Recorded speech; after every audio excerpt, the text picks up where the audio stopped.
किया जा सकता है। पहली कंपोजिशन फर्म एंड दूसरी रेगुलर फर्म। अब इन दोनों फर्म में क्या फ़र्क होता है ये जानते हैं। सबसे पहले बात करते हैं टर्नओवर लिमिट की। अगर किसी फर्म की एक साल की सेल यानी एक साल का टर्नओवर 1.5 करोड़ से कम है तो फर्म को कंपोजिशन में रजिस्टर्ड करवाया जा सकता है, और अगर किसी फर्म की एक साल की सेल 1.5 करोड़ से ज़्यादा है तो फर्म को रेगुलर में रजिस्टर्ड करवाना अनिवार्य है। दूसरा पॉइंट, ऑप्शनल रजिस्ट्रेशन। अगर फर्म की एक साल की सेल 1.5 करोड़ से कम है तो प्रोपराइटर चाहे तो भी रेगुलर में फर्म को रजिस्ट्रेशन करवा सकता है। रेगुलर फर्म के लिए कोई ऑप्शनल रजिस्ट्रेशन नहीं है। मान लो किसी ने ये सोच के कंपोजिशन में फर्म रजिस्टर्ड करवाई थी कि उसकी एक साल की सेल 1.5 करोड़ से कम ही होगी और 1.5 करोड़ से ऊपर चली गई तो कंपोजिशन फर्म को रेगुलर करवाना अनिवार्य है। लेते हैं अगला point, GST return. Composition firm को क्वार्टरली रिटर्न यानी 3 महीने में केवल एक बार रिटर्न लगाना पड़ता है, जिसे CMP08 रिटर्न कहते हैं, और रेगुलर फर्म को हर महीने एक रिटर्न लगाना पड़ता है जिसे GSTR 3B रिटर्न कहते हैं। अगला पॉइंट देखते हैं। अगला पॉइंट हमारा applicable of tax rate. Composition firm में परचेज पर लगने वाली GST की इनपुट नहीं ली जा सकती और ना ही सेल पर GST लगाया जा सकता है।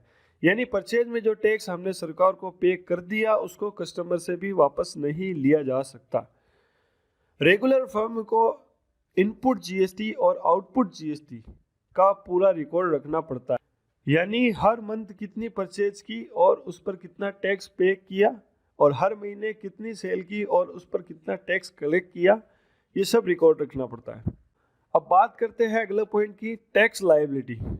कंपोजिशन फर्म हर 3 महीने में जितना सेल करती है उसको रिटर्न के साथ सेल का 1% टैक्स पे करना पड़ता है।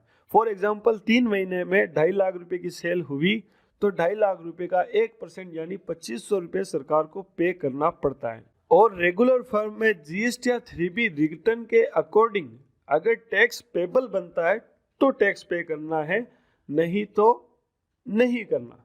फॉर एग्जाम्पल एक महीने में 1000 रुपये की परचेज की जिस पर 500 रुपये टैक्स परचेज के साथ ही पे कर दिया, और उसी महीने 1200 रुपये की सेल की जिस पर 700 रुपये टैक्स कस्टमर से कलेक्ट किया, यहाँ हमारी टैक्स लायबिलिटी बनती है।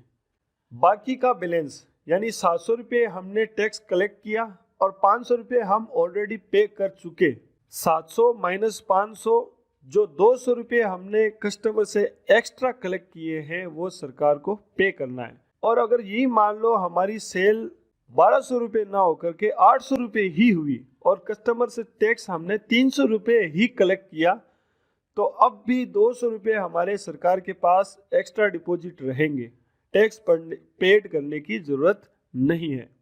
लेते हैं अगला point, example of entry.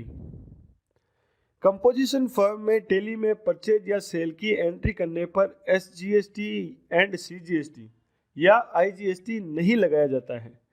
Direct tax included item की वैल्यू डालकर एंट्री कर दी जाती है।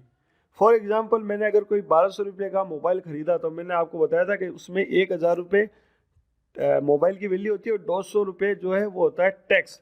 तो कंपोजिशन फर्म को डायरेक्ट 1200 रुपये की एंट्री करनी पड़ती है, उसमें वो SGST एंड CGST नहीं लगा सकता। और रेगुलर फर्म में टैली में परचेज या सेल की एंट्री करने पर आइटम की टैक्सेबल वैल्यू अलग लिखी जाती है और उस पर लगने वाला टैक्स SGST एंड CGST या फिर IGST लगाया जाता है। लेते हैं अगला पॉइंट। अगला पॉइंट है हमारा name of invoices. Composition firm में जो बिल बनता है उसे बिल ऑफ सप्लाई कहते हैं और रेगुलर फर्म में जो बिल बनता है उसे टैक्स इनवॉइस कहा जाता है। अब लेते हैं इनका एडवांटेज। कंपोजिशन फर्म में बुक्स कीपिंग करना इजी है, यानी अकाउंट्स मेंटेन करना बहुत आसान है, और क्वार्टरली रिटर्न यानी 3 महीने में केवल एक ही रिटर्न लगाना पड़ता है। रेगुलर फर्म का एडवांटेज ये है कि रेगुलर फर्म में परचेज पर इनपुट टैक्स लिया जा सकता है और सेल पर दूसरी फर्म को टैक्स दिया जा सकता है।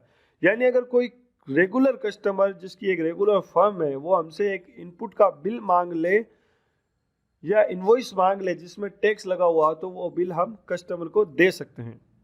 अब बात करते हैं डिसएडवांटेज की।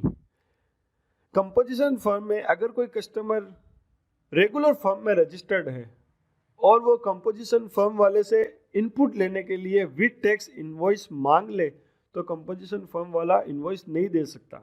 उसमें जैसा कि मैंने बताया कि कंपोजिशन फर्म वाला एसजीएसटी एंड सीजीएसटी नहीं लगा सकता, उसको डायरेक्ट आइटम की वैल्यू लिखनी पड़ती है। और रेगुलर फर्म का डिसएडवांटेज ये है कि हर महीने रिटर्न लगाना पड़ता है, उसमें भी टैक्स मिसमैच का पूरा ध्यान रखना पड़ता है और बुक्स कीपिंग में भी थोड़ी सावधानी बरतनी पड़ती है, यानी अकाउंट्स को भी अकाउंट का काम भी आपको थोड़ा संभल कर करना पड़ता है। तो ये कंपोजिशन और रेगुलर फर्म में डिफरेंट है। ज़्यादातर लोग फर्म को रेगुलर में ही रजिस्टर्ड करवाते हैं। उम्मीद करता हूँ कि आपको अच्छे से समझ में आ गया होगा। हम आगे के चैप्टर में जो भी सीखेंगे फिलहाल रेगुलर फर्म के अकॉर्डिंग ही सीखेंगे। कंपोजिशन फर्म की अकाउंटिंग बहुत ही आसान है। रेगुलर फर्म की अकाउंटिंग सीखने के बाद कंपोजिशन फर्म की भी अकाउंटिंग सिखाऊंगा। फिलहाल हम रेगुलर फर्म की अकाउंटिंग सीखेंगे।